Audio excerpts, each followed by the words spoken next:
All my work is about care. It's my artwork, my research and writing. Creating work around care invites others to see things differently and to make connections.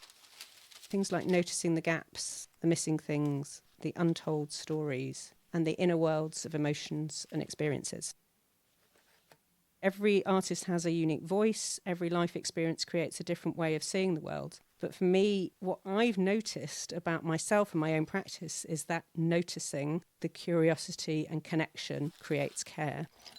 When we notice and we acknowledge and illuminate things that matter to us, we also inspire others to notice and then to connect and then to care. So that continual cycle of sharing the stories, sharing the things that matter, the hidden, the missing things, helps us all understand the world in new ways. It helps share stories and make things more available and accessible to other people. I think a lot of what I do is about storytelling, and it's often about the spaces and the missing bits and the things that we don't ordinarily see and notice. Taking care, paying attention is what really fascinates me creatively, and that comes out in all kinds of different work that I do. I've been playing with the words caretaker, which the word curator, which is what I trained originally to be, a museum curator, but that word really means somebody who takes care. And I've been playing with that idea of caretaker and caremaker. So as a maker, by illuminating stories and sharing stories of things that might otherwise go unnoticed, artists can create care and become caremakers as well as caretakers. Another key part of the project is about self-care, particularly to do with rest, because I have a mild but chronic health condition, which means I don't have the energy to work in the way that my brain wants to. My brain works quite fast and my body can't keep up with it. It's something that I've been learning through this project to actually take care myself.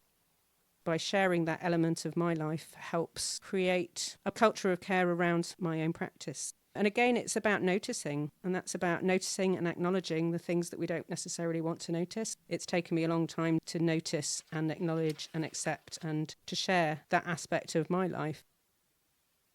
Being an artist who is good to myself as a model for other artists to see that that's a thing that's possible, because the stronger and more resilient we are as individuals, the better it is for the whole sector.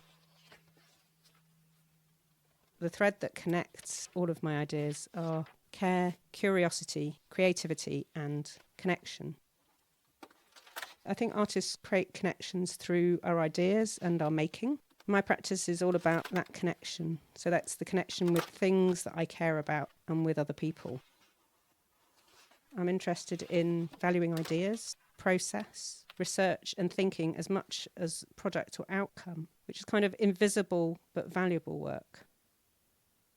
It's been a curious thing as a maker not to necessarily be making work about all of the ideas that I'm exploring. So some of the ideas that I'm exploring might only exist in my sketchbooks or my project books, where I'm gathering visual material, samples and ideas. There's a lot of writing. For me, that is the finished work. I don't necessarily have to make a piece in textile or other materials necessarily to explore all of those ideas, because it's the research for me that is the core. The thinking process behind this project is looking at this kind of cycle of what creates the connection that we have with nature or with places or historic stories.